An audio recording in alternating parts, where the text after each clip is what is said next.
Hello बच्चों, आज हम आपके लिए फिर से एक नया टॉपिक लाए हैं और आज के टॉपिक में हम ये डिस्कस करने वाले हैं कि जो चार्ज पार्टिकल होता है वो अगर एक मैग्नेटिक फील्ड के अंदर इंटर करे तो उसके अंदर कितनी देर तक रहेगा, इस पे हम आज डिस्कस करने वाले हैं। ठीक है, तो इसको कहा जाता है time spend by the charge particle in magnetic field. ठीक है, चलिए तो इस टॉपिक को शुरू करते हैं। अब मान लीजिए कि आपके पास पहले आपको ये मालूम है कि अगर कोई मैग्नेटिक फील्ड के अंदर चार्ज पार्टिकल एक कंप्लीट साइकिल पूरी करता है तो उसके द्वारा कितना टाइम लिया जाता है। आंसर है t = 2 पाई m/qb। जबकि जो सेंटर से जो रेडियस होती है, जो सर्कल की जो रेडियस होती है उसका फार्मूला होता है r = mv/qb, ये होता है। तो बताइए कि जब चार्ज पार्टिकल इस सर्कुलर पाथ पर घूमता है, जैसे मान लीजिए ए से चलना शुरू करता है और यहाँ से पूरा कंप्लीट साइकिल करते हुए वो यहाँ तक वापस आ जाता है, मतलब ए से चलता है और घूम करके ए पर आ जाता है, तो उस समय उसके द्वारा जो टाइम पीरियड लिया जाता है वो t = 2 पाई m/qb, ये आपने पढ़ा हुआ है। ठीक है, अच्छा अब मैं ये कहूँ अगर कि 2 पाई रेडियन में चार्ज पार्टिकल को कितना टाइम लगता है, कैपिटल T। 2 पाई रेडियन में चार्ज पार्टिकल को कितना टाइम लगता है, कैपिटल T। तो 1 पाई रेडियन में कितना टाइम लगेगा, 2 पाई रेडियन में t टाइम, तो 1 रेडियन में कितना टाइम लगेगा, t/2 पाई, यही तो है। t की वैल्यू यहाँ रख दीजिए, तो यहाँ पर हो जाएगा 2 पाई m/qb और इनटू ये वाला 2 पाई, तो कैंसिल आउट कर दीजिए। तो यहाँ 1 रेडियन में कितना समय लगेगा, 1 रेडियन में कितना टाइम लगेगा उसको, तो m/qb। अच्छा, अब मान लीजिए चार्ज पार्टिकल जो है 1 रेडियन में इतना समय लेता है। ठीक है, तो मैंने कहा चार्ज पार्टिकल मान लीजिए यहाँ से यहाँ तक जा कर के रुक जाता है, यहाँ से चलता है और P तक पहुँचता है और यहाँ पर जो एंगल बनाता है ये बनाता है बीटा। तो बताइए कि इतनी दूरी के लिए, यानी कि बीटा रेडियन के लिए कितना समय लगेगा, बीटा रेडियन के लिए कितना समय लगेगा। तो यहाँ हम लिख सकते हैं t = m/qb इंटू बीटा, यही तो होगा ना बेटा। देखिए बस हो गया। तो ये वाला जो फार्मूला है आपने जो पढ़ा है ये पूरा 2 पाई एंगल के लिए इतना समय लेता है, तो बीटा एंगल के लिए कितना समय लेगा, ये फार्मूला लगा सकते हैं आप। ठीक है, अच्छा ये जर्नल फार्मूला हो गया एक, जिसको आपको याद रखना है। जब 2 पाई रखोगे आप तो फुल साइकिल के लिए यही फार्मूला निकल करके आ जाएगा। ठीक है, अच्छा अब आइए यहाँ पर मैं आपको दिखाता हूँ कि चार्ज पार्टिकल का टाइम पीरियड कितना आएगा डिफरेंट एंगल के लिए। ठीक है, अच्छा तो जैसे मैंने यहाँ पर एक मैग्नेटिक फील्ड बनाई, ठीक है। अब यहाँ मैग्नेटिक फील्ड बना दीजिए इसके अंदर, ये ठीक है, अच्छा और या इसको थोड़ा सा और यहाँ पर हम कर लें, इसको भी थोड़ा इधर बढ़ा लें। अब ये रहा मैग्नेटिक फील्ड, जो कि क्रॉस का मतलब है कि अंदर की तरफ है। ठीक है बच्चों, अच्छा अब देखिए, अब यहाँ पर इसको आप थोड़ा सा ध्यान से देखिएगा। बच्चों मैग्नेटिक फील्ड की डायरेक्शन किधर है, अंदर की तरफ है। तो मैंने पूछा कि मैग्नेटिक फील्ड की बाउंड्री कहाँ है। बाउंड्री का क्या मतलब है, देखो जैसे ये कंघा है तो इसमें ये जो आप देख रहे हैं, ये जो नुकीला पार्ट इसका देख रहे हैं, ये मान लीजिए मैग्नेटिक फील्ड की डायरेक्शन को बताता हो। तो बताइए कि ये वाला जो पार्ट है ये बताएगा कि मैग्नेटिक फील्ड कहाँ से शुरू है। अरे मान लीजिए ये पूरा मैग्नेटिक फील्ड हो अगर, तो ये तो इसका स्टार्टिंग पॉइंट बताएगा ना कि यहीं से स्टार्ट है, तो ये इसकी बाउंड्री कहलाएगा। तो मैंने कहा कि बताइए इसकी बाउंड्री कहाँ है, आंसर है ये ऐसा रख दीजिए, मैग्नेटिक फील्ड अंदर है तो ये सारे पार्ट को अंदर की तरफ इशारा कर दीजिए, ये बाउंड्री है।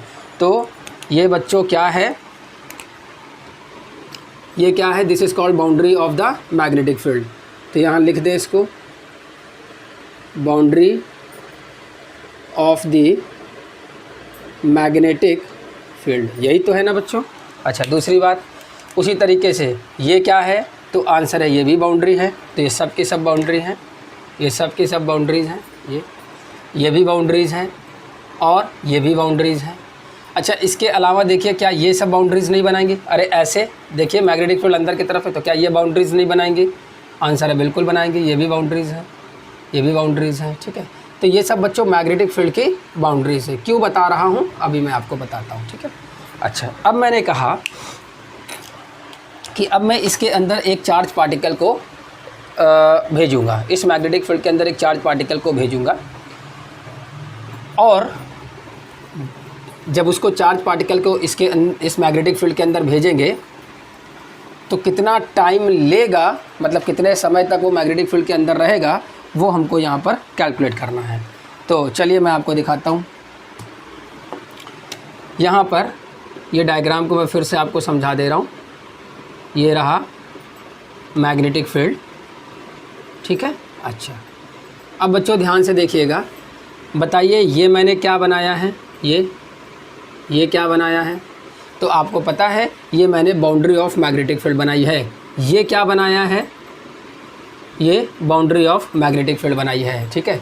और यहाँ पर और भी मैं बता सकता हूँ कि ये क्या बनाया है, तो आंसर है ये भी बाउंड्री ऑफ मैग्नेटिक फील्ड है। अच्छा, अब एक चार्ज पार्टिकल को इसके अंदर हम इंटर कराते हैं। तो देखिए इंटर कराने का कुछ तरीका होगा यहाँ पर। वो क्या होगा बच्चों कि मैं एक चार्ज पार्टिकल को ऐसे इंटर कराता हूँ, ए यहाँ से ऐसे, ये स्टार्टिंग पॉइंट है P, ये स्टार्टिंग पॉइंट है मान लीजिए Q, और ये चार्ज पार्टिकल है जिसकी वेलोसिटी होगी V, यही तो होगी ना। अच्छा, अब बताइए कि यहाँ P से लेकर के Q तक फोर्स कितना होगा, मैग्नेटिक फोर्स कितना होगा? आंसर है 0। क्यों? क्योंकि यहाँ पर जो मैग्नेटिक फील्ड की वैल्यू है बच्चों वो है 0, ठीक है। अच्छा, अब चार्ज पार्टिकल जब यहाँ पहुँचेगा तो उस पर फोर्स लगना शुरू हो जाएगा। कितना फोर्स लगना शुरू हो जाएगा? Fm = QVB। अच्छा, QVB और साइन थीटा। थीटा क्या है बच्चों? एंगल है किसके बीच का? V और B के बीच का एंगल है जो कि 90 डिग्री है। आप देख लीजिए, वेलोसिटी चार्ज पार्टिकल की ऐसे है, मैग्नेटिक फील्ड ऐसे है, एंगल कितना बना रहा? 90 डिग्री। तो ये तो 90 है, यानी फोर्स मैक्सिमम होगा। यानी यहाँ 90 रखोगे तो साइन 91 हो जाएगा, मतलब ये जो फोर्स है ये मैक्सिमम आ जाएगा, ठीक है। ऐसा लिखिए। अच्छा, ठीक है। अच्छा, यहाँ एक बात तो आप देख रहे हैं कि ये जो बच्चों मैंने बनाया हुआ है बीटा, ये क्या है? जब चार्ज पार्टिकल सर्कुलर मोशन करता है, ठीक है, तो चार्ज पार्टिकल द्वारा सर्कल के सेंटर पर बनाया गया एंगल है ये बीटा। ध्यान से सुनिएगा इसको, उसको मैंने बीटा से लिखा है, ठीक है। अच्छा, ये बीटा है और ये मैग्नेटिक फील्ड है B।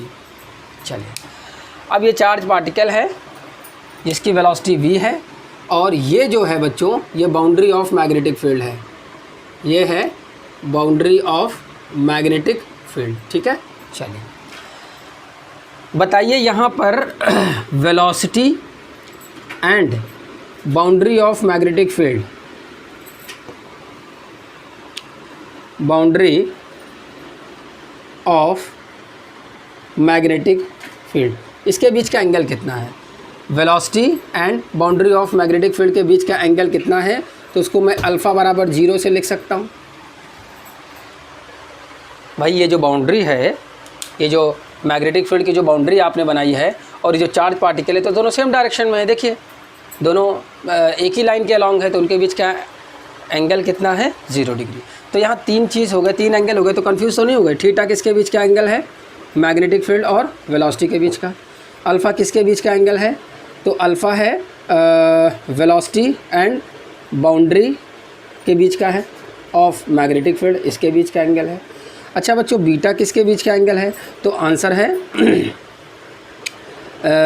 Centre of the circular path या सेंटर ऑफ द सर्कल, ऐसा लिखते हैं। Centre of the circle, beta जो है वो सेंटर ऑफ द सर्कल है, जो कि कौन डालता है, चार्ज पार्टिकल डालता है। अच्छा ओके, तो चलिए, तो ये बात समझ गए, इसको रफ कर दें। ओके, अब एक बात बताइए बच्चों कि यहाँ पर ये चार्ज पार्टिकल, ये सेंटर, अच्छा एक बात बताइए कि जो ये जब ये सर्कुलर पाथ पर घूमता है तो चार्ज पार्टिकल पर जो फोर्स लगता है Fm बराबर QVB, जो कि मैक्सिमम होता है 90 डिग्री के लिए, इसकी डायरेक्शन क्या होती है? उसके लिए राइट हैंड पाम रूल आपने इस्तेमाल किया है, मतलब Fm की डायरेक्शन अगर निकालनी हो तो राइट हैंड रूल को लगाएंगे। बताइए यहाँ मैग्नेटिक फील्ड किधर है, अंदर की तरफ है, तो चारों उंगलियों को मैग्नेटिक फील्ड की डायरेक्शन में कर दो। चार्ज पार्टिकल ए ये इस डायरेक्शन में जा रहा, तो वेलोसिटी की डायरेक्शन में इस अंगूठे को कर दो, मैग्नेटिक फील्ड की डायरेक्शन में चारों उंगलियों को कर दो। देखो इसका टेंशन किस तरफ बता रहा, सेंटर की तरफ बता रहा। जब चार्ज पार्टिकल यहाँ पहुँचेगा तो वेलोसिटी की ये डायरेक्शन आ जाएगी, तो ये वाला जो मैग्नेटिक फोर्स होगा Fm वो किधर काम करेगा, सेंटर की तरफ। तो आप डायरेक्शन निकालिए, मैग्नेटिक फील्ड किधर है, अंदर की तरफ, अरे मैग्नेटिक फील्ड किधर है, अंदर की तरफ, तो चारों उंगलियों को अंदर की तरफ इशारा कर दो और वेलोसिटी की डायरेक्शन में अंगूठे को कर दो। देखो फिर से सेंटर की तरफ ही मैग्नेटिक फील्ड की डायरेक्शन, Fm की डायरेक्शन किधर है, मैग्नेटिक, Fm की डायरेक्शन किधर है, सेंटर ऑफ द सर्कल। तो जो मैग्नेटिक फोर्स होता है Fm, उसकी डायरेक्शन हर केस में किधर होती है, सेंटर की तरफ, मगर अगर पाथ कैसा हो, सर्कुलर पाथ हो तभी, ठीक है। अच्छा, या सर्कुलर पाथ हो तभी, या सर्कुलर पाथ करने की कोशिश करे तभी। और पता है सर्कुलर पाथ करने की कोशिश कब करेगा, जब मैग्नेटिक फील्ड के साथ में चार्ज पार्टिकल 90 डिग्री का एंगल बनाएगा। जब मैग्नेटिक फील्ड के साथ में चार्ज पार्टिकल 90 डिग्री का एंगल बनाएगा तो उस केस में वो या तो सर्कुलर पाथ पूरा कंप्लीट कर लेगा या सर्कुलर पाथ करने की कोशिश करेगा, अगर 90 डिग्री होगा तो, ठीक है। अच्छा चलिए यहाँ बताइए, वेलोसिटी और मैग्नेटिक फील्ड के बीच का एंगल कितना है, 90 डिग्री है, तो मतलब ये सर्कुलर पाथ करने की कोशिश करेगा। अब कर पाता है नहीं कर पाता है उस पर हम डिस्कस नहीं कर रहे हैं अभी, हम सिर्फ ये बता रहे हैं कि सर्कुलर पाथ ही करने की कोशिश करेगा। चलिए देखिए, तो वेलोसिटी की डायरेक्शन तो इस तरफ है बच्चों, चाहे चार्ज पार्टिकल सीधे जाएगा, आंसर है नहीं। देखो ए यहाँ पर जैसे ही पहुँचेगा उस पर ये वाला फोर्स लगना शुरू हो जाएगा। चलो इसकी डायरेक्शन निकालो, तो इस पॉइंट पर मैग्नेटिक फील्ड की डायरेक्शन अंदर की तरफ, वेलोसिटी की ये डायरेक्शन है, वेलोसिटी की डायरेक्शन में अंगूठा, मैग्नेटिक फील्ड अंदर। देखो फोर्स इस लाइन के अलॉन्ग जा रहा है, तो यहाँ कहीं इसका सेंटर आएगा, यहाँ कहीं इसका सेंटर आ जाएगा बच्चों, दिस इज़ कॉल्ड सेंटर, ठीक है। अच्छा, अब ये चार्ज पार्टिकल पर ऊपर की तरफ इस डायरेक्शन में फोर्स काम करेगा जिसकी वैल्यू होगी Fm, ठीक है। अच्छा, अब इसका मतलब ये चार्ज पार्टिकल अब स्ट्रेट ना जा करके कुछ यहाँ से ऐसा घूम जाएगा। अब आपको क्या करना है, यहाँ पर थोड़ा सा दिमाग दौड़ाना है। इसकी ये वाली बाउंड्री भी आप बना लीजिए, ये भी क्या है, बाउंड्री है। अच्छा, अब आपको करना क्या है कि आपको एक कंपास लेना है और उस कंपास को इस लाइन पे आप यहाँ पे रख दीजिए या यहाँ रख दीजिए, जैसा आप जितनी बड़ी रेडियस आप लेना चाहें आप रख दीजिए कंपास को यहाँ रखा और यहीं से हो करके एक सर्कल आप बनाइए। अरे यहीं से हो करके एक सर्कल आप बनाइए, ये देखिए सर्कल आप बनाइए। तो ये सर्कल क्या कुछ ऐसा आपको नहीं मिलेगा, क्या ये सर्कल कुछ ऐसा आपको नहीं मिलेगा, ये देखिए ऐसा मिलेगा सर्कल आपको, आधा सर्कल मिला, मतलब कंप्लीट साइकिल नहीं कर पाया, आधा साइकिल मिला, ठीक है, आधा सर्कल मिल गया। अब बताओ ये क्या है बच्चों, तो ये है रेडियस, ये क्या है बच्चों, ये है रेडियस, ठीक है, ये रेडियस है। अच्छा, ये क्या है, वेलोसिटी। तो रेडियस और वेलोसिटी के बीच का एंगल कितना है, 90 डिग्री। अरे रेडियस और वेलोसिटी क्यों, क्योंकि देखो सर्कुलर पाथ जब करता है तो ये तो उसका रेडियस हो गया और ये रही वेलोसिटी की डायरेक्शन, तो दोनों के बीच का एंगल कितना होगा, 90 डिग्री। अब आप बताइए कि हमको निकालना है कि जब चार्ज पार्टिकल मैग्नेटिक फील्ड की बाउंड्री के साथ में 0 डिग्री का एंगल बनाते हुए जब इंटर करता है तो हाफ सर्कल पूरा कर लेता है, उसका सेंटर यहाँ पर कहीं इसी बाउंड्री पर यहाँ कहीं आ जाएगा। तो कितने टाइम तक वो चार्ज पार्टिकल इसमें रहेगा, क्या निकाल सकते हो आप, निकाल सकते हो, आराम से निकाल लोगे आप इसको। देखिए यहाँ पर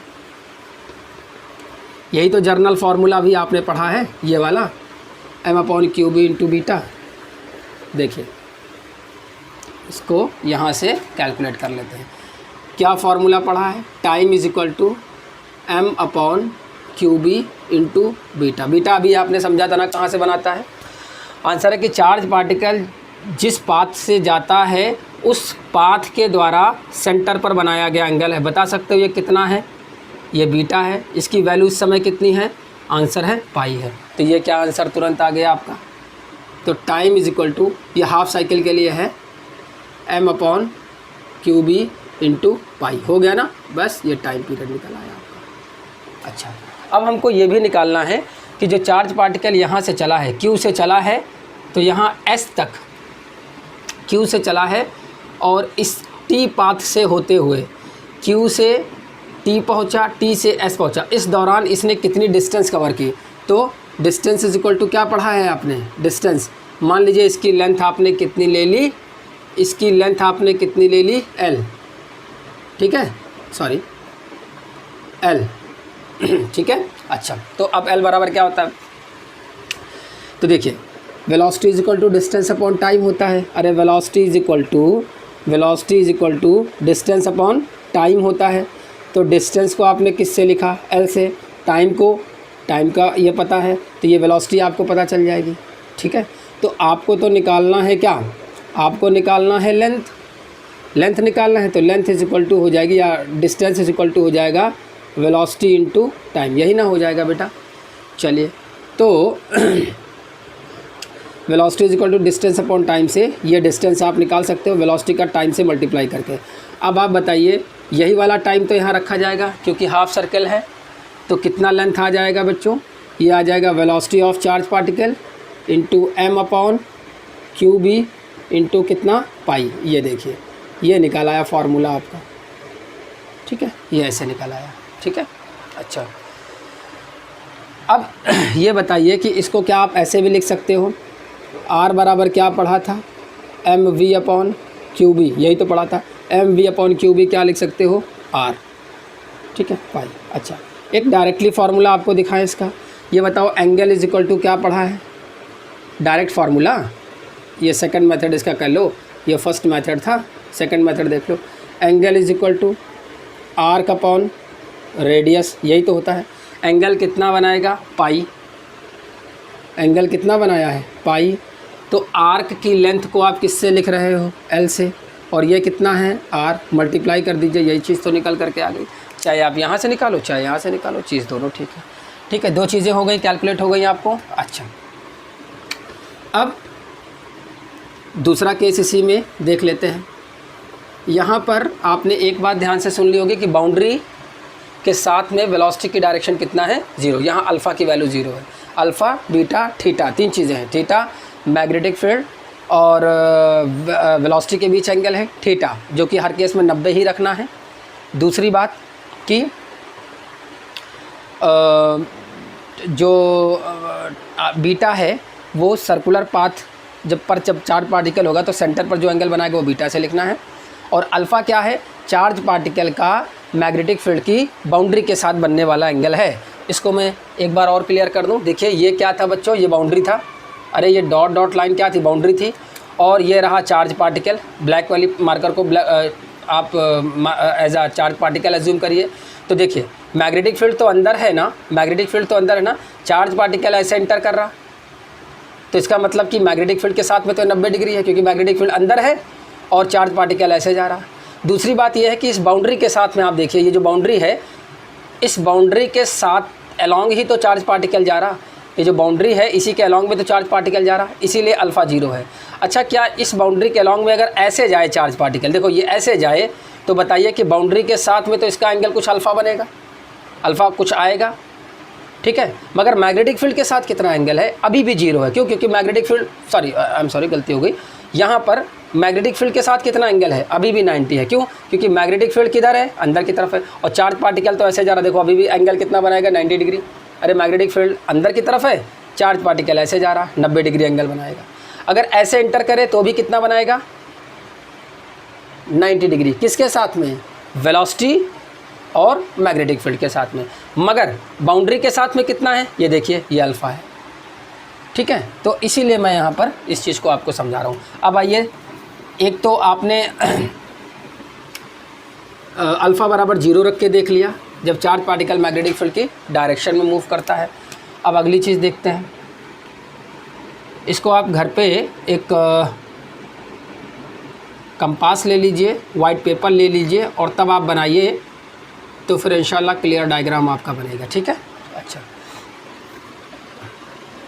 यहाँ पर एक चीज़ और बता दें, इसको मैं अगर डी लिख दूँ, अब आप बोलोगे डी क्या है, तो मैग्नेटिक फील्ड की ये रेंज है। ठीक है, रेंज है, या मैग्नेटिक फील्ड इतनी दूरी तक फैला हुआ है, जैसे आपको लेना है ले लीजिए। ठीक है, यहाँ। ठीक है, और अब ये इसकी बाउंड्री हो गई। ठीक है, ये बाउंड्री हो गई। अच्छा, अब एक चार्ज पार्टिकल को जो है हम यहाँ पर कुछ ऐसे एंटर कराने वाले हैं, ए ऐसे। बताइए ये क्या चीज़ है बच्चों? ये वही चीज़ है, बाउंड्री ऑफ मैग्नेटिक फील्ड, है ना वही। ये क्या है बच्चों? ये चार्ज पार्टिकल है और ये वही वेलोसिटी है, चार्ज पार्टिकल की वेलोसिटी की डायरेक्शन है, यहाँ पहुँचा। बताइए इसको P, इसको Q नाम दे दें अगर हम, तो बताओ P से Q तक कितना फोर्स लगेगा यहाँ पर? Fm बराबर 0। क्यों? क्योंकि सेम प्रॉब्लम यहाँ पर है, मैग्नेटिक फील्ड 0 है। अच्छा, अब मैंने कहा कि अगर चार्ज पार्टिकल इस डायरेक्शन में जा रहा है, तो जब ये चार्ज पार्टिकल यहाँ पहुँचेगा, इस लोकेशन पर पहुँचेगा, तो कितना फोर्स लगेगा? Fm बराबर QVB, और जो कि मैक्सिमम होगा, क्योंकि अभी भी वेलोसिटी इधर है और मैग्नेटिक फील्ड अंदर है, दोनों के बीच का थीटा अभी भी कितना है? 90 डिग्री। मगर यहाँ पर देखो बच्चों, ये बाउंड्री ऑफ मैग्नेटिक फील्ड, ये बाउंड्री ऑफ मैग्नेटिक फील्ड ये वाला, और ये वेलोसिटी ऑफ मैग्नेटिक फील्ड, इसके बीच का एंगल कितना है? अल्फ़ा, इस बार एज्यूम किया, और बाउंड्री के साथ में कुछ इस तरीके से वो इंटर कर रहा है। ठीक है, ऐसा। अच्छा, अब देखिए, अब इस चार्ज पार्टिकल पर फोर्स की डायरेक्शन निकालनी है। यहाँ पर भी एक मैं मैग्नेटिक, यहाँ पर भी एक बना लूँ बाउंड्री, ये बाउंड्री बना लिया है मैग्नेटिक।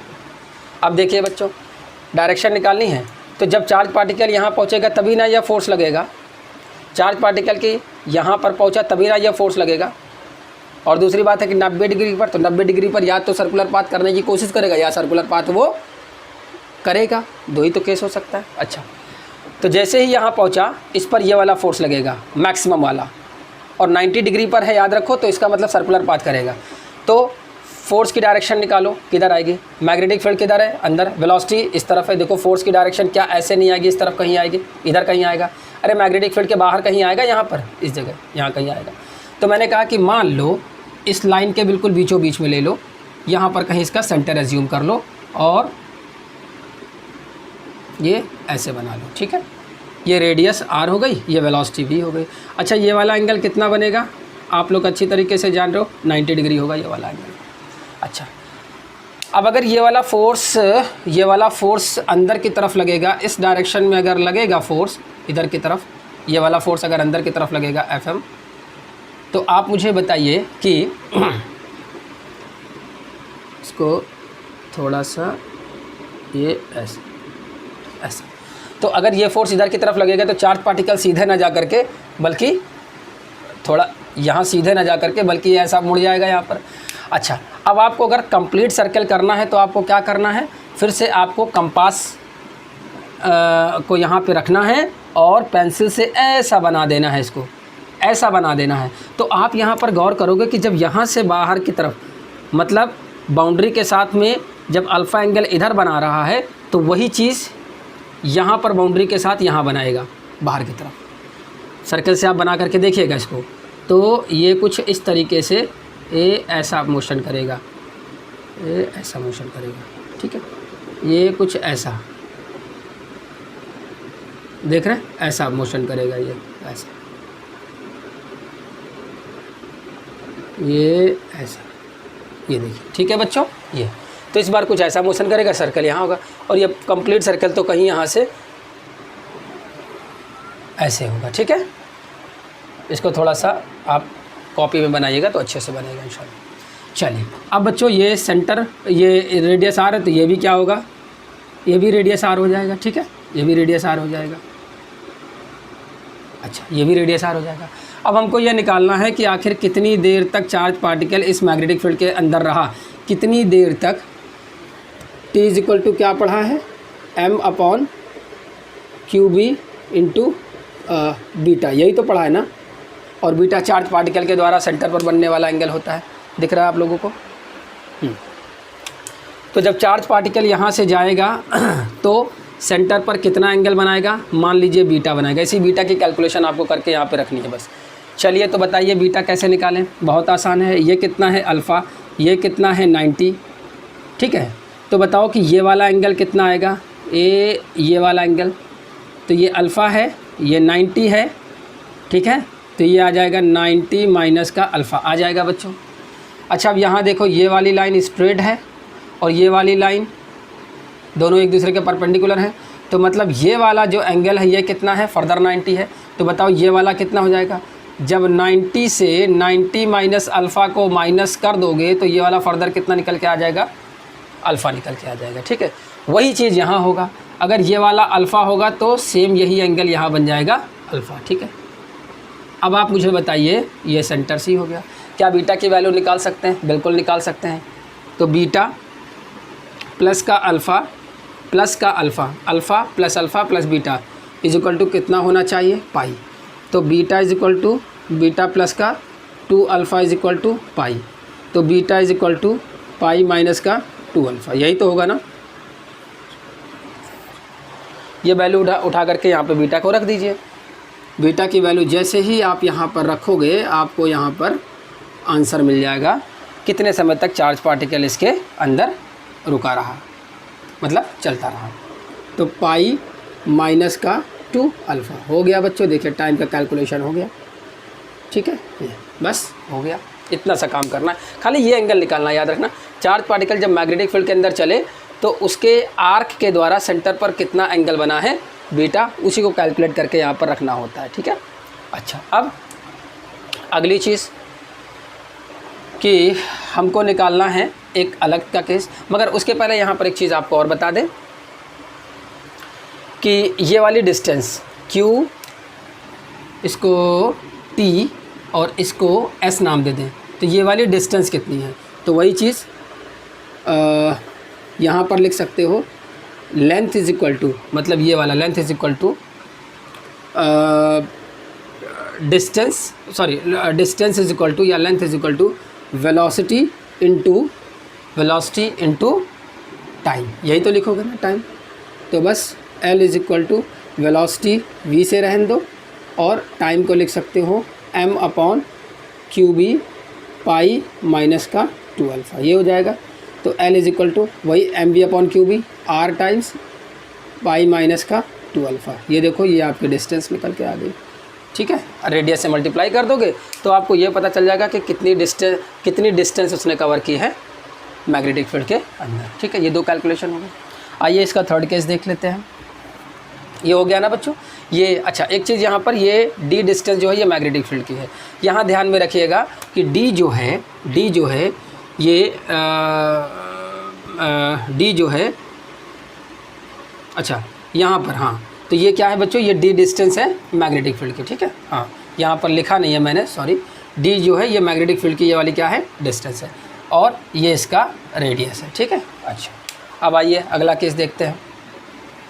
अभी d और r में रिलेशन अगले वाले केस में पढ़ने वाले हैं। मैग्नेटिक फील्ड की डिस्टेंस और रेडियस, इन दोनों के बीच में आगे के टॉपिक में हम कुछ नई चीज़ें डिस्कस करने वाले हैं।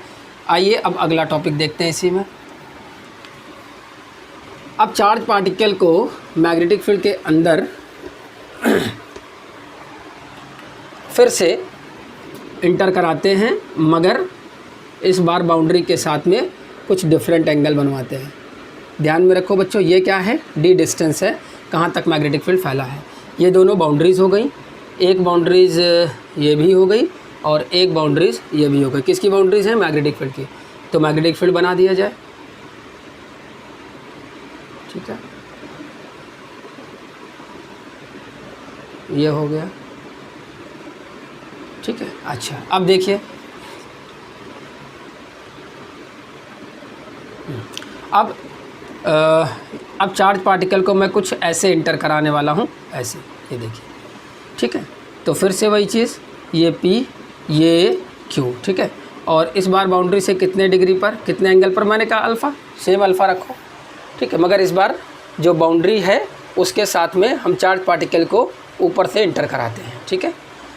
अब यहाँ से यहाँ तक का तो फोर्स की वैल्यू कितनी है बच्चों, 0। सेम प्रॉब्लम क्या है, यहाँ पर मैग्नेटिक फील्ड नहीं है।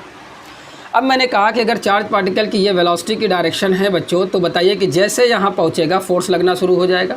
Fm बराबर कितना, QVB, इसको हटा दें, QVB जो कि होगा मैक्सिमम। क्यों, क्योंकि थीटा कितना है, 90 डिग्री है।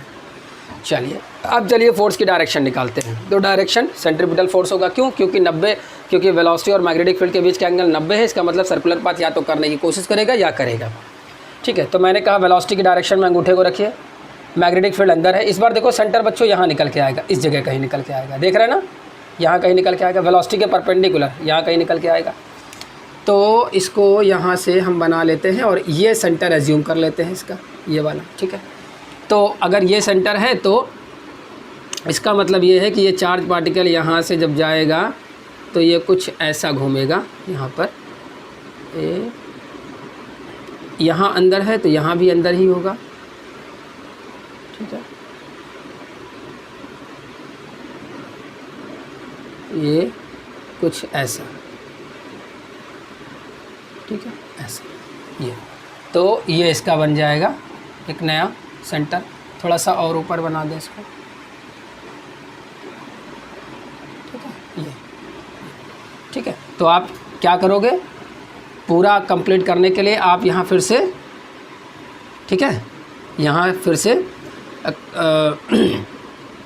कंपास को रख के और इसको ऐसा सर्कल बना दोगे, ठीक है। तो ये वेलोसिटी हो जाएगी, तो यहाँ फिर वही चीज़, ये वेलोसिटी हो जाएगी, तो ये रेडियस हो जाएगी, ये रेडियस हो जाएगी, ठीक है।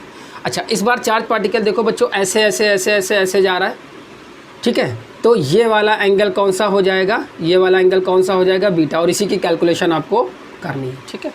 अच्छा, तो ये वाला अल्फ़ा होगा, तो बच्चों ये वाला भी कितना होगा, सेम अल्फ़ा होगा, ठीक है। अच्छा, अब चलिए निकालते हैं। तो बताओ बच्चों ये वाला एंगल कौन सा होगा, आंसर है ये 90 डिग्री होगा। तो बच्चों ये कितना हो जाएगा, 90 माइनस अल्फ़ा, सेम। अच्छा, तो बताओ बेटा ये तो रेडियस है, ये वेलोसिटी है। अरे बेटा ये रेडियस है, ये वेलोसिटी है, तो इसके बीच का एंगल कितना है, आंसर है 90 डिग्री। तो बताओ ये कितना हो जाएगा, फिर से अल्फ़ा हो जाएगा, देख लीजिए ये वाला एंगल फिर से अल्फ़ा हो जाएगा, वही चीज़ यहाँ हो जाएगा, ये भी अल्फ़ा हो जाएगा, ठीक है। अब आप बताओ कि ये वाला एंगल कितना है, अरे ये वाला एंगल कितना है। तो इसको मैं एंगल सपोज़ कर लेता हूँ, एंगल गामा ले लेता हूँ, इसको ले लेता हूँ एंगल गामा। किस वाले को, यहाँ वाले एंगल को हम गामा ले लेते हैं, ठीक है। तो अल्फ़ा यहाँ कर दें, इसको हटा दें, alpha plus gamma is equal to कितना आना चाहिए, देखो ये ट्राइंगल बना, अरे ये ट्राइंगल बना बच्चों, ये ट्राइंगल बना। तो alpha plus gamma is equal to pi के होना चाहिए ना बेटा। तो यहाँ गामा प्लस का 2 अल्फ़ा बराबर पाई के, या गामा इज इक्वल टू किसके बराबर आ जाएगा, पाई माइनस का 2 अल्फ़ा के, ठीक है। ये आ गया। अच्छा, अब बताइए कि गामा और बीटा, मतलब ये पूरा कितना होना चाहिए, 360। हमको तो बीटा चाहिए ना बेटा, तो गामा प्लस बीटा कितना होना चाहिए, 2 पाई, मतलब 360। गामा की वैल्यू आपने लिख रखी है, पाई माइनस का 2 अल्फ़ा प्लस का बीटा इज इक्वल टू 2 पाई, ये होना चाहिए। तो बीटा इज इक्वल टू कितना हो जाएगा, 2 पाई माइनस का पाई माइनस का 2 अल्फ़ा, यही होना चाहिए। तो 2 अल्फ़ा माइनस का पाई प्लस का 2 अल्फ़ा, यही तो होना चाहिए। अरे 2 पाई माइनस का पाई माइनस का 2 अल्फ़ा, तो माइनस, ये तो माइनस हो जाएगा, माइनस माइनस ये प्लस हो जाएगा। तो यहाँ कितना बचेगा, पाई प्लस का 2 अल्फ़ा, यही तो होगा ना। तो जो गामा की वैल्यू, हाँ, तो जो गामा की वैल्यू निकल करके आई है, ये देखो जो गामा की वैल्यू निकल करके आई है, बीटा की जो वैल्यू आएगी वो कितनी हो जाएगी, 2 पाई में से पाई माइनस कर दोगे पाई माइनस का 2 पाई में से पाई माइनस कर दोगे पाई, और ये हो गया प्लस का 2 अल्फ़ा, हो जाएगा ना। ये किसकी वैल्यू है बच्चों, ये है बीटा की वैल्यू आ गई। तो बीटा बराबर आपको पता चल गया, पाई प्लस का 2 अल्फ़ा, हो गया ना। अब बताइए कितना टाइम लगेगा इसको यहाँ से पूरा कंप्लीट करने में, तो time is equal to m/qb, और यहाँ क्या रखते हैं बीटा। बीटा क्या होता है, जो सर्कल के द्वारा मतलब चार्ज पार्टिकल जब सर्कुलर मोशन करता है तो आर्क के द्वारा जिस पाथ से गया होता है उस पाथ के द्वारा सेंटर पर बनने वाला एंगल है ये बीटा, ठीक है। तो time is equal to m/ कितना qb इंटू बीटा की कितनी वैल्यू है पाई प्लस का 2 अल्फ़ा, ये बन गया। ये हो गया हमारा टाइम पीरियड, ठीक है। तो इस बार इतने समय तक यहाँ पर रहेगा मैग्नेटिक फील्ड के अंदर। अच्छा, अब वो दूसरी चीज़ वही कैलकुलेट कर लें। क्या चीज़, आंसर है कि ये चली गई डिस्टेंस कितनी है, ये Q, T और S, इसकी डिस्टेंस निकालनी है। तो डायरेक्टली लगा दें, angle is equal to arc बटे रेडियस, डायरेक्टली आ जाएगा। Angle is equal to arc upon radius. तो एंगल कितना है इस बार पाई प्लस का 2 अल्फ़ा, ठीक है। यही वाला एंगल लोगों क्योंकि चार्ज पार्टिकल इधर से गया है इसीलिए, ठीक है। आर्क कितना है उसको लेंथ से लिख दें, आर लिख दें। तो लेंथ इज इक्वल टू हो जाएगा आर पाई प्लस का 2 अल्फ़ा। और इसको और थोड़ा सा सही से लिखना चाहते हो तो आर बराबर mv अपॉन qb रख दो, पाई प्लस का 2 अल्फ़ा, ये हो गया, ठीक है। तो जैसा आप चाहो वैसा कैलकुलेशन इसमें कर सकते हो। ये केस भी हो गया। तो एक बार देखा सेंटर यहाँ पर है जब अल्फ़ा की वैल्यू 0 है, जब आपने बाउंड्री के साथ में बाउंड्री के साथ में चार्ज पार्टिकल को नीचे सेंटर कराया तो सेंटर यहाँ आ गया, जब इस बाउंड्री के साथ में ऊपर सेंटर कराया तो सेंटर यहाँ आ गया। इस तरीके से मालूम ये चलता है कि कितना time charge particle magnetic field में बिताएगा। ये इस बात पे भी डिपेंड कर रहा है कि चार्ज पार्टिकल बाउंड्री के साथ में किस एंगल पर इंटर कर रहा है, ठीक है। चलिए अब अगली चीज़ यहाँ पर देख लें।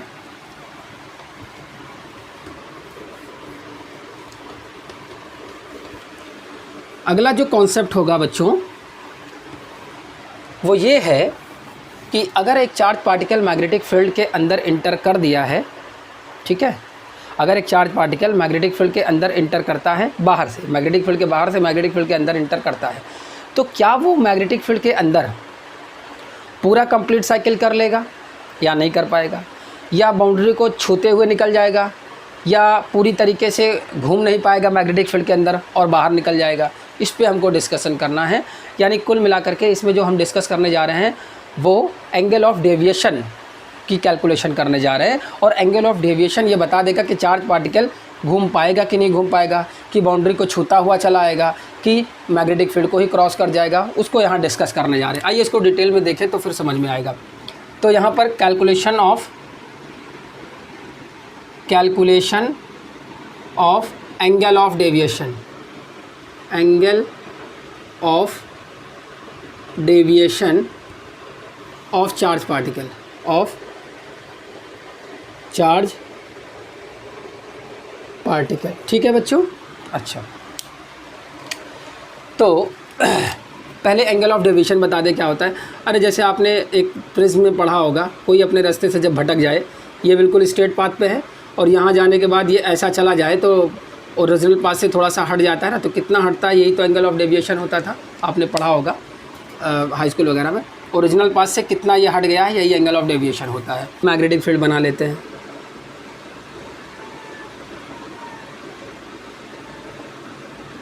ठीक है, ये मैग्नेटिक फील्ड हो गई। ठीक है, ये बच्चों क्या है, बाउंड्री है। ये क्या है बच्चों, तो आंसर है ये भी बाउंड्री है। और ये क्या है, तो आंसर है ये भी बाउंड्री है। ठीक है,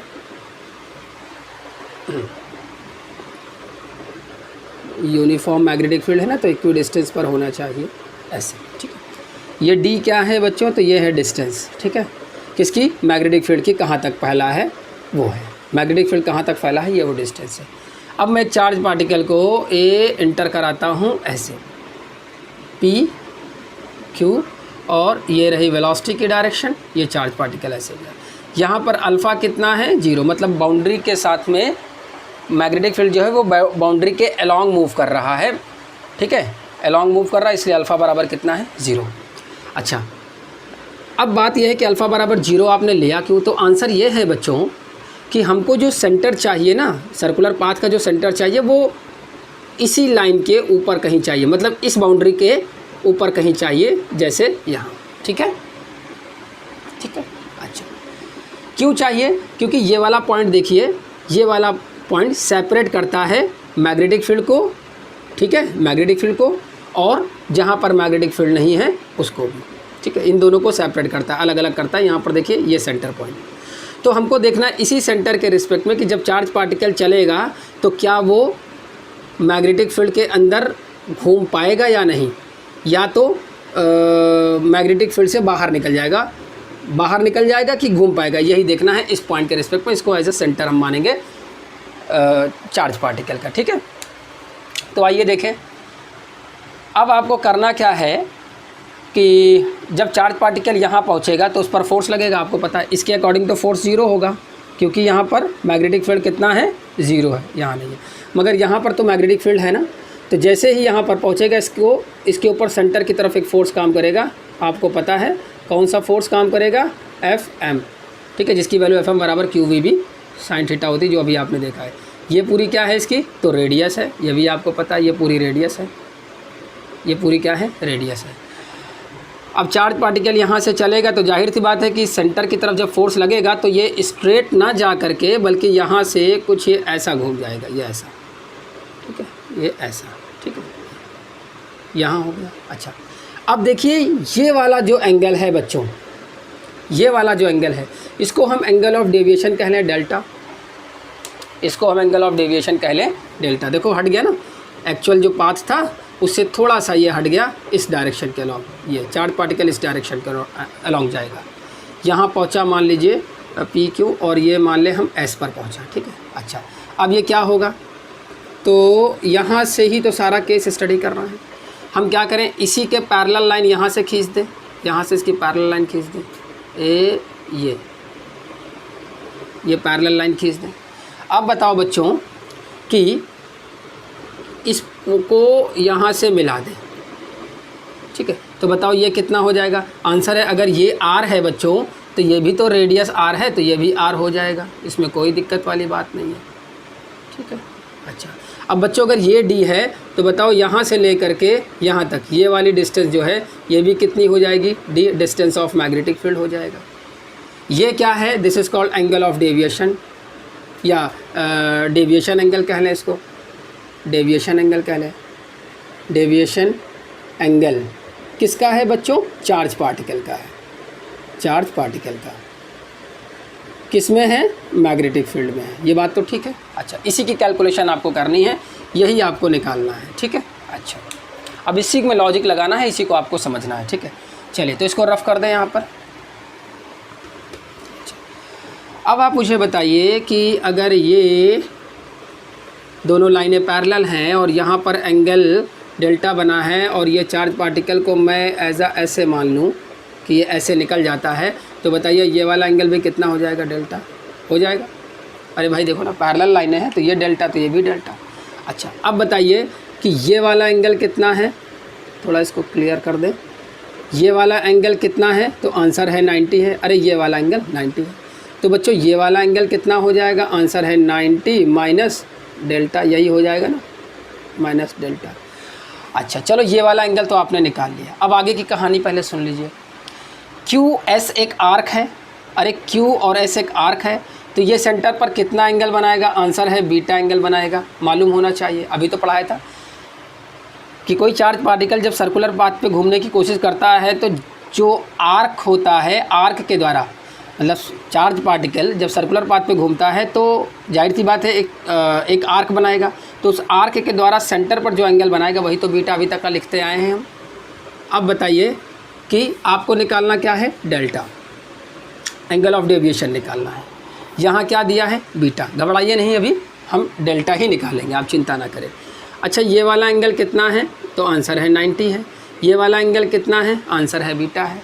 अच्छा, ये वाला एंगल कितना होगा, तो देखिए ये वाला कितना है, 90 माइनस डेल्टा, ठीक है। तो बताओ कि ये तो हो जाएगी वेलोसिटी बच्चों, ये वेलोसिटी हो जाएगी, और ये है बच्चों रेडियस। देखिए बार बार मार्कर इसके ऊपर चलाएंगे तो फिर ये हौच पौच हो जाएगा, ये 90 डिग्री बनेगा। अरे ये रेडियस है, वेलोसिटी 90 बनेगा। तो अगर ये 90 बनेगा, ये अगर 90 बनेगा और ये 90 माइनस डेल्टा है तो ये कितना हो गया? आंसर है डेल्टा हो गया। ये वाला एंगल, ये वाला डेल्टा हो गया। अब बताओ कि ये वाली लाइन और ये वाली लाइन, इसके बीच का एंगल कितना होगा? 90।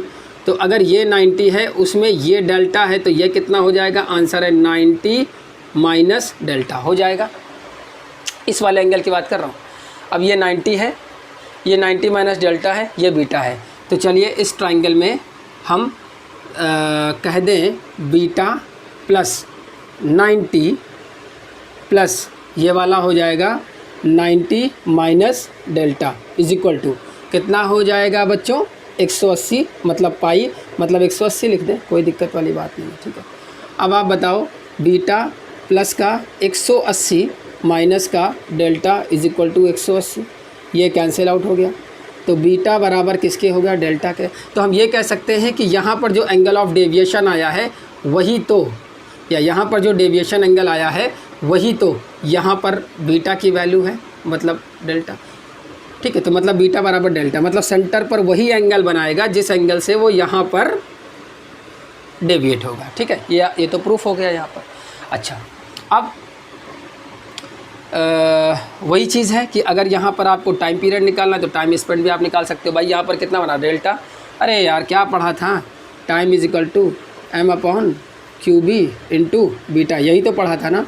तो M upon Q B into beta की जगह क्या लिख सकते हो बच्चों? डेल्टा लिख सकते हो। ये क्या है पता है ना? ये वही वाला टाइम, ये एंगल ऑफ डेविएशन है, कितने एंगल पर ये यहाँ से मुड़ गया है, वही वाला है। अच्छा, खैर हमको तो इसके बारे में अभी डिस्कस नहीं करना है, ठीक है। अच्छा, अब ये डेल्टा, तो ये पता चल गया कि यहाँ पे डेल्टा बनेगा, ये बात पता चल गई। चलो बीटा बराबर डेल्टा क्या गया, मगर अबाउट डेल्टा के लिए थोड़ा सा एक फार्मूला लगा दें। तो इस ट्राइंगल में साइन थीटा का फार्मूला लगा दीजिए। इस वाले, ये सी है, ये एस है, इसको टी नाम दे दें। तो right angle triangle C S T में देखिए क्या बनेगा? साइन, अरे साइन ये वाला एंगल कितना है? डेल्टा है ना, डेल्टा है ना।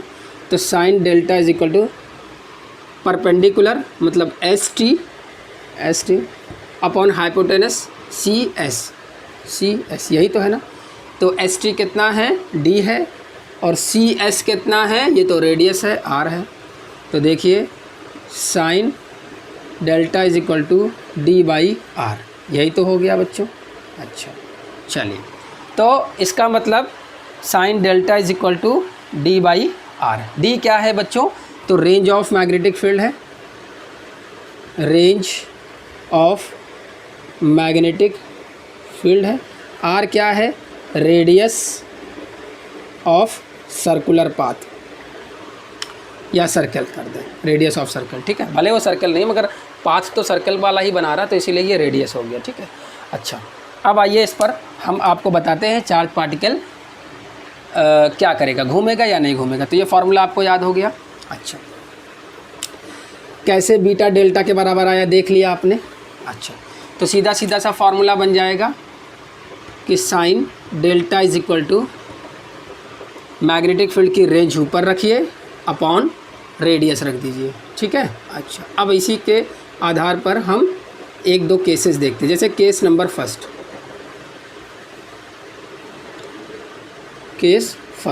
चलो देखो, अगर मैं D बराबर R के कर दूं, मतलब D और R बराबर कर दूं, मतलब जितनी रेंज मैग्नेटिक फील्ड की हो उसी रेंज की रेडियस हो, तो क्या गेम होगा यहाँ पर देखो, sine delta is equal to, दोनों बराबर हैं तो R बाई आर लिख सकते हैं ना, कैंसिल आउट हो गया 1।